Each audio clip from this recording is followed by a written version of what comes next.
Hey you guys, what's up? It is Blind Eye and I am here to give you all my thoughts on Twisted Metal Season 2, Episode 6. Now, I'm going to be jumping all over the place like I always do. So if I forget some stuff, I'm going to do a whole review later on. But anyway, so you would think this episode would start exactly where we left off. It does, but not quite yet. We get something even better, at least for me. This episode opens up in a flashback. John Doe, he's in his classic outfit from season 1.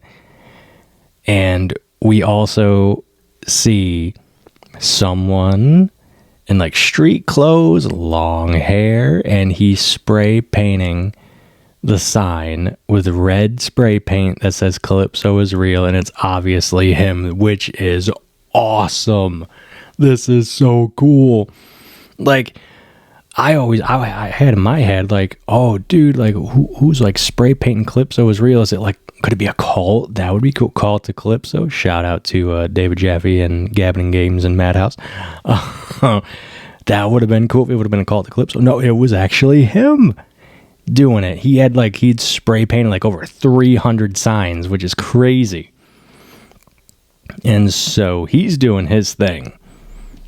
And John, he's, out in the forest or whatever, in the woods. He's like making a fire, surviving. And, classic twig snap, right? And then him and John Doe have a conversation, which is crazy. It's like, it gets me thinking, it's like, how do they not, like, Calypso has to know who he is. I mean, I get John Doe has amnesia, but how does he not recognize him at least? I don't know. Maybe they'll explain that. Hopefully, that'd be cool. So yeah, they talk about their, like, what would you wish for? And John says that he wants a home, a family, and a place to park his car, which I thought was pretty funny. And Calypso's he's kind of showing off some supernatural things because he just suddenly appears and the fire is going. And John's like, "How did you do that?" And then, Calypso's like, "Oh, something my dad taught me." So it's like, ooh, well, I wonder if that was a little hint at something. Maybe, who knows? Maybe that's where he got his powers from. If you know, the devil, maybe. But yeah, man, this is going to be a long episode, a long video, but I'm going to try to keep this because I like to yap. But, so yeah, they and then he asked Calypso, what his wish. He doesn't know his name, but at this point, but he asks him, what would you wish for? And Calypso says, "I want to be seen, to be noticed." And I'm like, oh, okay, so that's why he's doing it, and that's why he always gets pissed off and annoyed when people try to upstage him because he wants to be, the top dog. He's all about theatrics and showmanship. That's Calypso. And then we get into the cliffhanger. We continue on from the cliffhanger from last week with the qualifying round of the contest, which is awesome. And surprising, I couldn't. Well, I mean, people gotta start getting picked off. And I was hoping she was gonna last a little bit longer, but nope.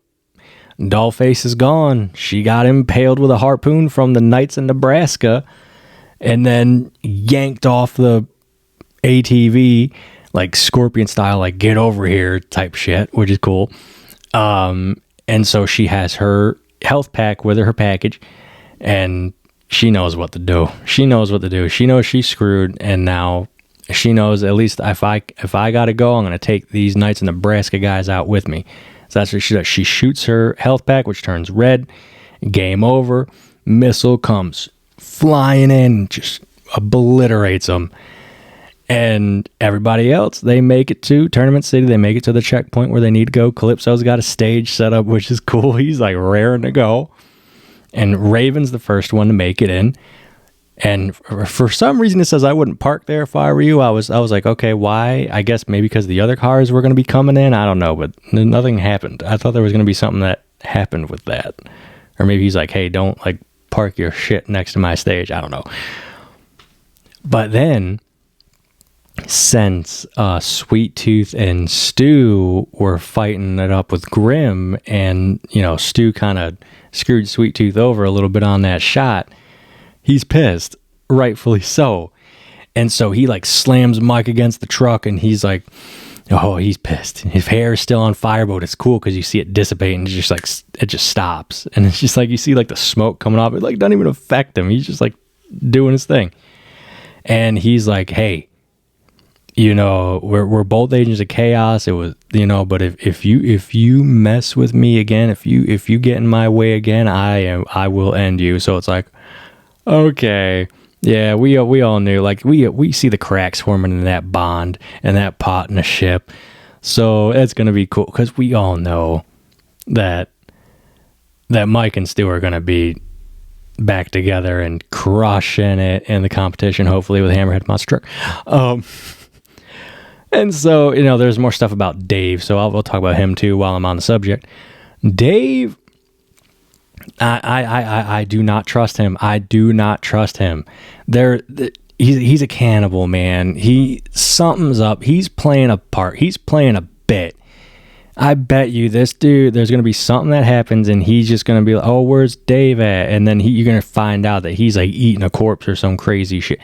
Come on, man. There's something about him I do not trust, or Mike and Stu are going to be like, screw this guy, and they're just going to, you know, sacrifice him or whatever, or screw him over. I don't know, but something about Dave, there's something about him I'm not liking. Like, something's up with him, so I got my blind eye on him.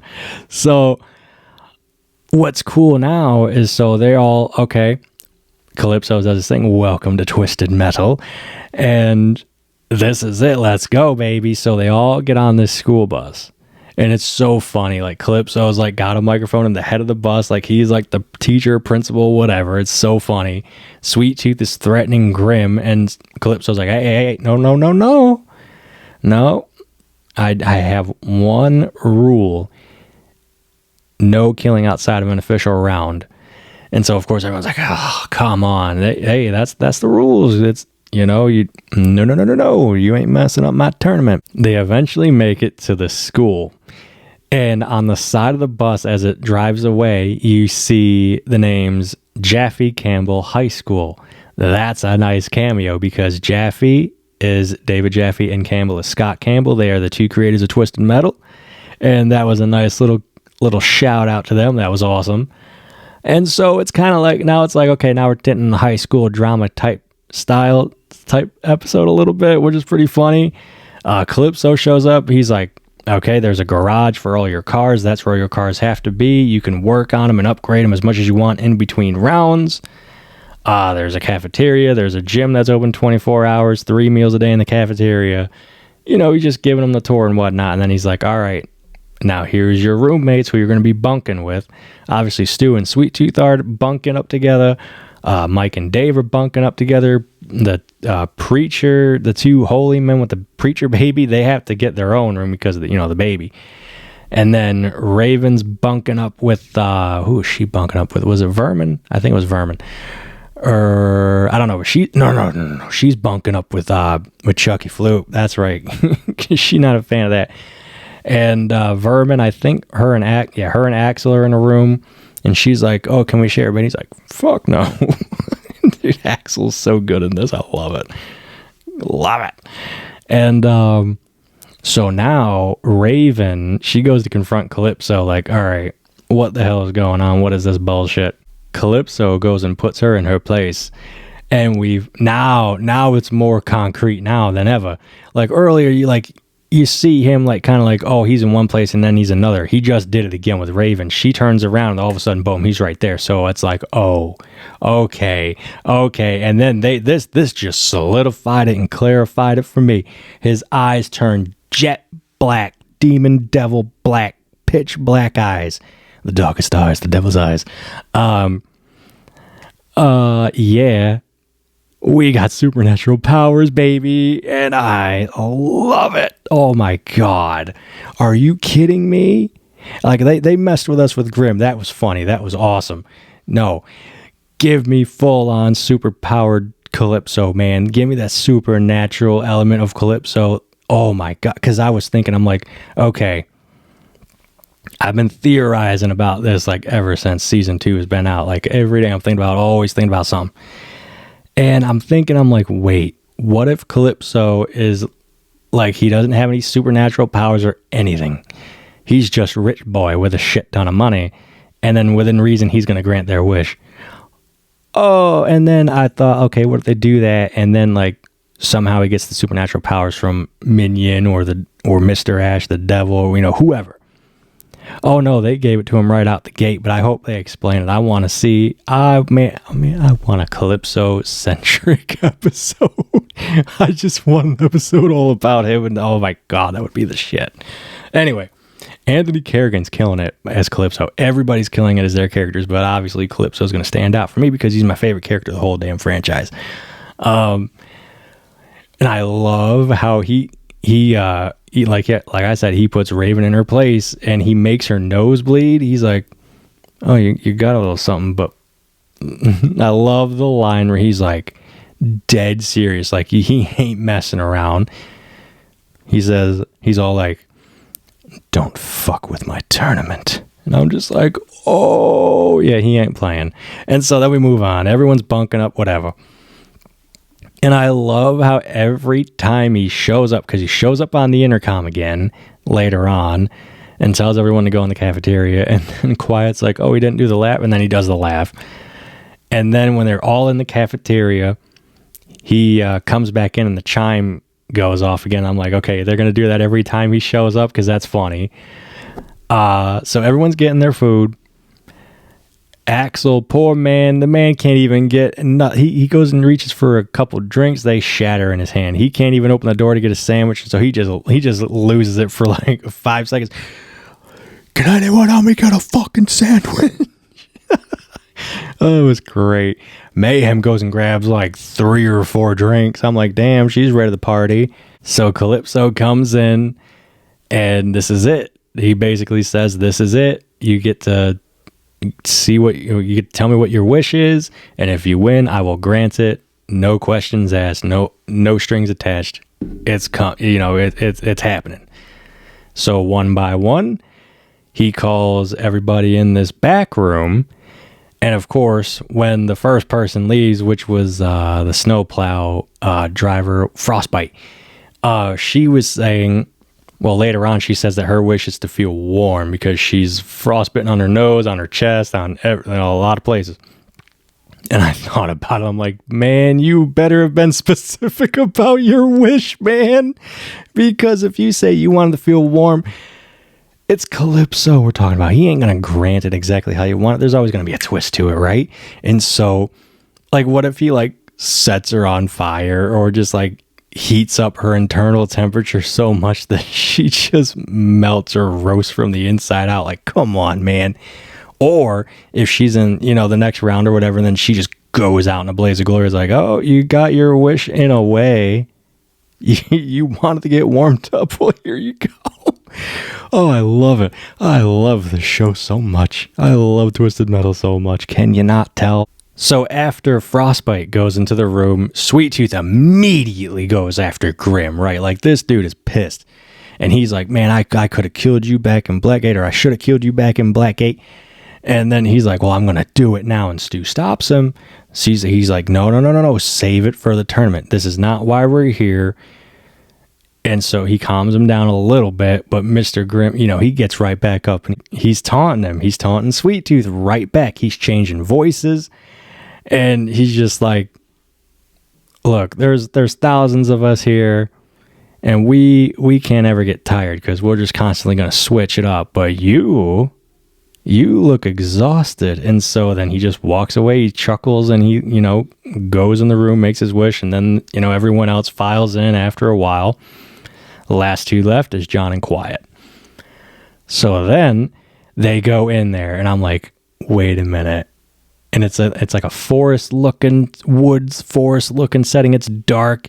And I'm like, don't tell me they're about to make a wish in a wishing well. And sure enough, they walk up, there's coins sitting there. And they literally have to make their wish and drop the coin, throw the coin, whatever, in the well. That is awesome. Are you kidding me? That's so cool. So John and Quiet, they go in, they hold hands.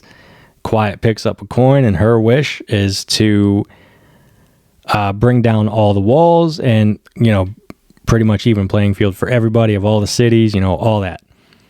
And so, all right, they make their wish. They're expecting something to happen and nothing really happens. They're like, oh, okay, let's go. And John still has Dollface's mask. And with the dolls, their whole thing is when one of them falls, another one will pick up the mask and continue on the mission, the legacy, whatever. And so he's like, oh, hold on, let me go get the mask. And then he kind of stops. He picks up a Calypso coin and he holds it out, and then he makes his own wish against Quiet's knowledge. She has no idea. She left. You would think like she would kind of just be like, okay, go grab it. I'll wait right here.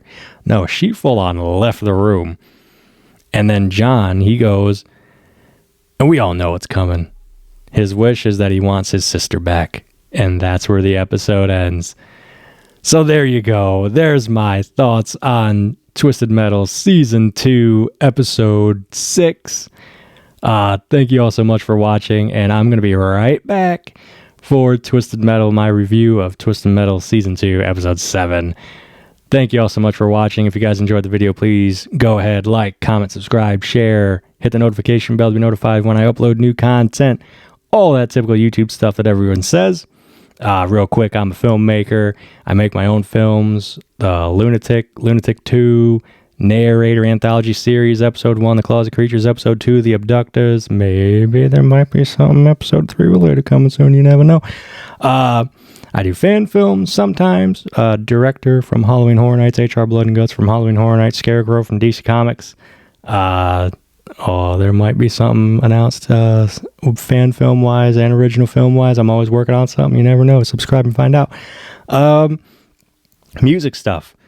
I make my own music, so I don't got to deal with copyright and all that crap. So I make it all in GarageBand and BandLab on my iPad Pro. I love it. It's so much fun. And of course, I got video game content. I got one review up of Five Nights at Freddy's Help Wanted Full-Time Edition on PlayStation VR 2. But I have a lot of highlight compilations, first impressions, let's plays, all that type of stuff. So check it out. There's bound to be something you like, hopefully. If not, then, hey, that's cool too. Check me out. YouTube, Instagram, Threads, Twitter X, Blue Sky, TikTok, Twitch. Everything is Real Blind Eye, ReelBlindEye. And I like to stream at least once a week over on Twitch on Wednesdays at 7, where I talk Twisted Metal predictions for the next day's episodes and yap away and about all the stuff I like. So there you go. There's my spiel. Thank you all so much for watching, and I will see you all for whatever comes next.